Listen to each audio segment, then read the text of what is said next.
ಆಂಧ್ರಪ್ರದೇಶದ ಶ್ರೀಕಾಕುಳಂ ಜಿಲ್ಲೆಯಲ್ಲಿ ಭಾರೀ ಕಾಲ್ತುಳಿತ.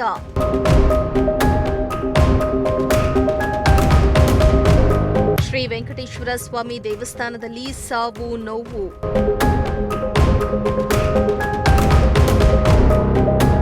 ಎಸ್ ವೀಕ್ಷಕರೇ, ಆಂಧ್ರಪ್ರದೇಶದ ಶ್ರೀಕಾಕುಳಂನಲ್ಲಿ ಕಾಲ್ತುಳಿತ ಪ್ರಕರಣದಲ್ಲಿ 10 ಜನ ಸಾವನ್ನಪ್ಪಿರುವ ಘಟನೆ ನಡೆದಿದೆ. ಶ್ರೀಕಾಕುಳಂ ಜಿಲ್ಲೆಯ ಕಾಸಿಬುಗ್ಗದಲ್ಲಿರುವ ಶ್ರೀ ವೆಂಕಟೇಶ್ವರ ಸ್ವಾಮಿ ದೇವಸ್ಥಾನದಲ್ಲಿ ಕಾಲ್ತುಳಿತ ಸಂಭವಿಸಿದೆ.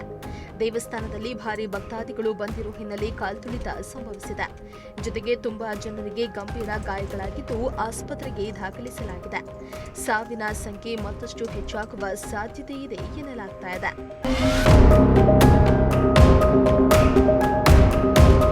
ಶ್ರೀಕಾಕುಳಂ ಜಿಲ್ಲೆಯ ಕಾಶಿಬುಗ್ಗದಲ್ಲಿರುವ ಶ್ರೀ ವೆಂಕಟಸ್ವಾಮಿ ದೇವಸ್ಥಾನದಲ್ಲಿ ಶನಿವಾರ ಸಂಭವಿಸಿದ ಕಾಲ್ತುಳಿತದಲ್ಲಿ 9 ಜನ ಸಾವನ್ನಪ್ಪಿದ್ದಾರೆ. ಕಾರ್ತಿಕ ಮಾಸದ ಸಮಯದಲ್ಲಿ ಏಕಾದಶಿಯ ಕಾರಣ ದೇವಾಲಯಕ್ಕೆ ಹೆಚ್ಚಿನ ಸಂಖ್ಯೆಯ ಭಕ್ತರು ಆಗಮಿಸಿದ್ರು.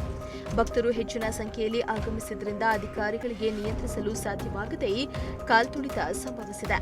ಮುಖ್ಯಮಂತ್ರಿ ಎನ್ ಚಂದ್ರಬಾಬು ನಾಯ್ಡು ಅವರು ಕಾಲ್ತುಳಿತದ ಬಗ್ಗೆ ದುಃಖವನ್ನ ವ್ಯಕ್ತಪಡಿಸಿದ್ದು, ರಕ್ಷಣಾ ಕಾರ್ಯಾಚರಣೆಯನ್ನ ತೀವ್ರಗೊಳಿಸುವಂತೆ ಅಧಿಕಾರಿಗಳಿಗೆ ಸೂಚನೆಯನ್ನ ನೀಡಿದ್ದಾರೆ.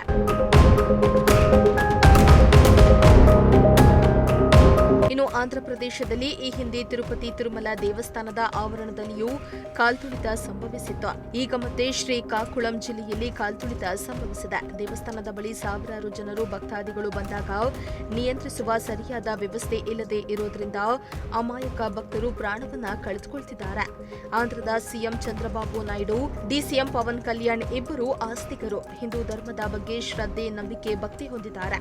ಆದರೆ ರಾಜ್ಯದ ದೇವಸ್ಥಾನಗಳಲ್ಲಿ ಸಂಭವಿಸಿರುವ ಕಾಲ್ತುಳಿತ ಘಟನೆಗಳನ್ನು ತಡೆಯಲು ಸೂಕ್ತ ಕ್ರಮಗಳನ್ನು ಕೈಗೊಂಡಿಲ್ಲ ಅನ್ನೋ ಗಂಭೀರ ಆರೋಪಗಳು ಕೇಳಿಬರ್ತಾರೆ.